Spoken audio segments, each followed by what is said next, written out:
पिछले जितने भी शरीर हासिल किए इस आत्मा ने, उसमें पाप कर्म पुण्य कर्म का पता नहीं था, इसलिए पाप कर्म में उलझी रही, काल के जाल में फंस के जीवात्मा। और वो पाप कर्म जुड़ते चले गए, जुड़ते चले गए, जुड़ते चले गए, और वो पाप कर्म इस शरीर में भोगने पड़ते हैं। अचानक बैठे बैठे किसी रोग ने घेर लिया, एकदम से घाटा पड़ गया, टेंशन, परेशानियां, औलाद गलत निकली, औलाद ने कुछ बुरा कर्म कर दिया, खुद से कोई बुरा कर्म हो गया, कुछ बुरा बोल गया, कुछ बुरा कर दिया। पहले कोई प्लानिंग नहीं होती, पर बाई चांस ऐसा होना, इसे कहते हैं संचित कर्म। या खुद के बनाए कर्म इंसान भोगता है। संत पीर फकीर अपने बच्चों को वचन करते रहते हैं, लेकिन उसकी परवाह नहीं करते, और फिर जब बच्चों की काट करते चले जाते हैं, करते चले जाते हैं, और जब वो भोगना पड़ता है फिर तिलमिलाते हैं, फिर कहते हैं मेरे साथ ऐसा क्यों हुआ, मेरे को ये दुख क्यों, मेरे को वो दुख क्यों, परिवार का क्यों, शरीर का क्यों। उस क्यों का जवाब एक ही है, या तो संचित कर्म जिसके लिए आपने सुमन किया ही नहीं, या फिर इस शरीर में जो आपने पाप कर्म किए जानते बूझते हुए भी। छोटी छोटी बातें होती हैं जिसे लोग इग्नोर कर देते हैं, फकीर समझाते हैं भले के लिए। जैसे एक छोटा सा उदाहरण आपको देना चाहते हैं, साईं मस्ताना जी महाराज जिन्होंने डेरा सच्चा सौदा बनाया, कल वो दिवस भी मनाया जा रहा है, आपको पूर्व दिन पे ही मुबारकबाद, क्योंकि अगर कल का दिन ना होता तो यहां कोई ना होता, और अगर कोई ना होता तो समाज या दुनिया का क्या होता, ये तो सतगुरु मौला ही जाने। तो छोटी सी बात आपको उनके एक वचन बताना चाहते हैं। शाह मस्ताना जी दाता रहबर ने वचन किए, आज ये बाकी बातें तो बाद की, आप जो लंगर लेते हो इस लंगर में बहुत बरकतें हैं। सच्ची श्रद्धा भावना से कोई ये लंगर ग्रहण करे और उसे खाता है तो बहुत से भयानक कर्म कट जाते हैं। और ऐसा लोगों के साथ होते हमने खुद देखा है। कई बीमार आए, कई महीनों से खाना नहीं पच रहा था, पर इतना दृढ़ यकीन, इतनी श्रद्धा कि सत्संग सुनेंगे और लंगर खाएंगे। लंगर खाया, साथ के साथ हजम, रोग कट गया। पर क्या आप रोग को बुला के फिर ही लंगर में आस्था जताना चाहते हो? हम देखते रहते हैं लाखों करोड़ों लोगों को, बहुत श्रद्धावान होते हैं और बहुत नहीं। कईयों को लंगर नसीब बड़ी मुश्किल से होता है और कईयों को होता है तो वो खाते नहीं।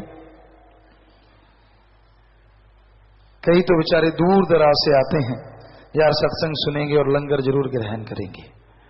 तड़फ होती है, एक भावना होती है, उनके खाते ही कर्म रोग उड़ जाते हैं। श्रद्धा है, भावना है। और किसी को नसीब होता वो अलग से भोजन बनवाते हैं, मैं ये खाऊंगा, आज चटनी, आज फला, आज तू बना के लाना, आज मैं बना के लाऊं। और ऐसे ही परिवारजन होते हैं जो वचन सुनते रहते हैं। फर्ज बनता है सभी लोग लंगर ग्रहण करें, क्योंकि इसमें बरकतें हैं, और उसका एक तिनका भी गिराए ना। गिर गया तो उठा के खा लें, पता नहीं क्या भला है।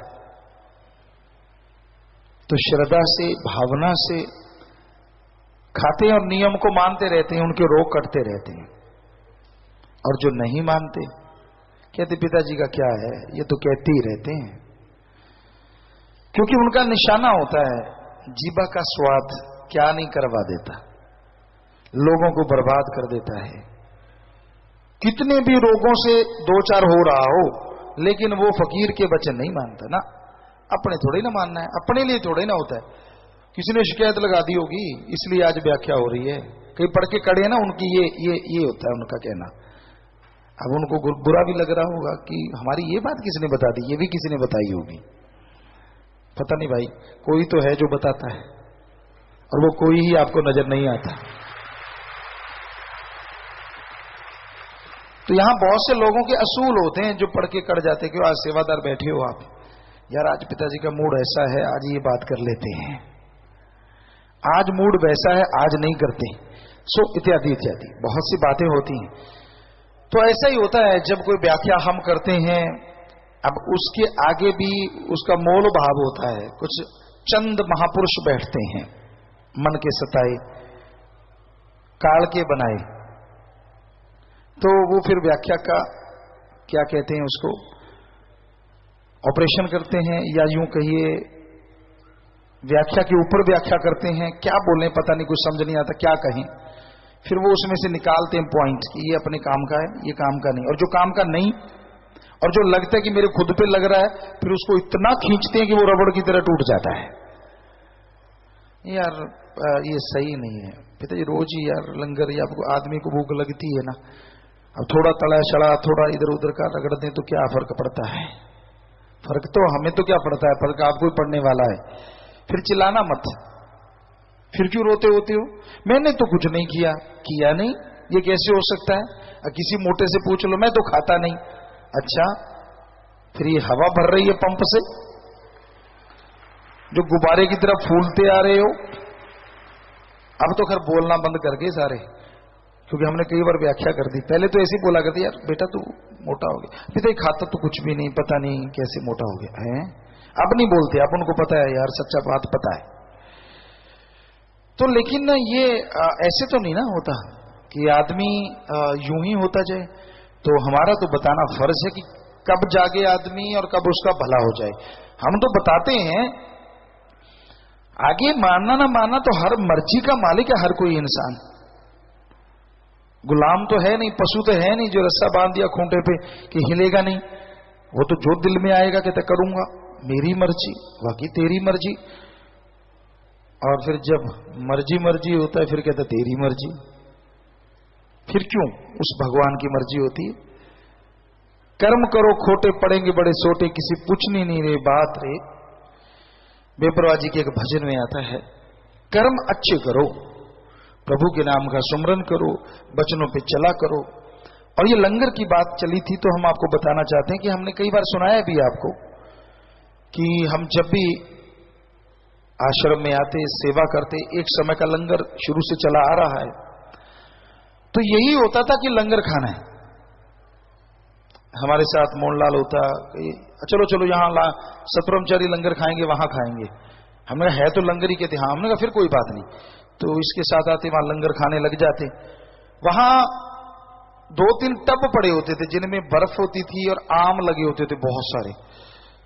तो हम इनसे पूछते, यार ये आम क्यों लगे हुए हैं? कहते जिनका लंगर बंद है ना, ये वो खाएंगे। वाह महादेव पुत्र, इससे अच्छा था रोटी खा लेते। ये गवाह है, भरे पड़े होते थे इतने इतने टब, पूरी बर्फ लगा के आम ही आम, आम ही आम।